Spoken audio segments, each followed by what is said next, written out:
Баршаңызға қайырлы күн. Бүгін сіздерге котлетті осылай ерекше жолмен пісіру әдісін көрсететін боламын.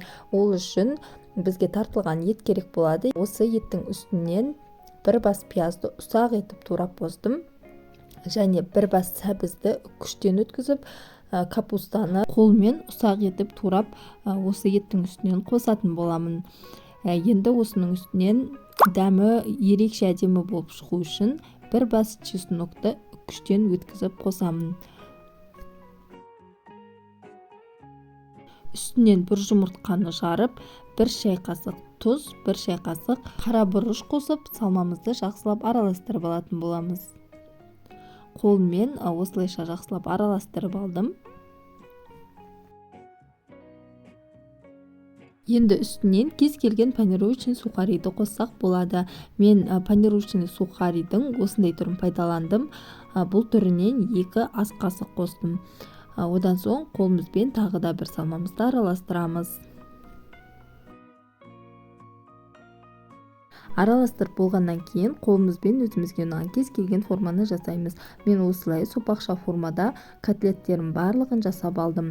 Егер сіздерге дөңгелек форма ұнайтын болса, дөңгелек етіп, үлкен немесе кішіретіп жасасаңыздар да болады. Котлеттерімнің барлығын жасап, противеннің үстіне орналастырып шықтым. Котлеттеріміздің ортасын қолымызбен осылайша ашып шығамыз. Енді барлығын осылайша жасап болғаннан кейін пешке салып 30 минут котлетімізді жақсылап пісіріп аламыз. Картопты суға жақсылап пісіріп алдым. Одан соң үстінен бір шай қасық тұзды қосып, арнайы картоп езгішпен жақсылап езіп алатын боламын. Енді соусын дайындаймыз. Ол үшін жылы судың үстінен бір ас қасық толы томат пастасын қосып, осылайша қасықпен жақсылап араластырып аламыз.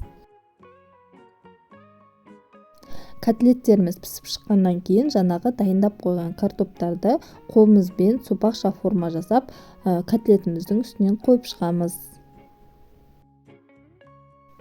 Картопты өз қалауларыңызға қарай аз немесе көп етіп қойсаңыздар болады.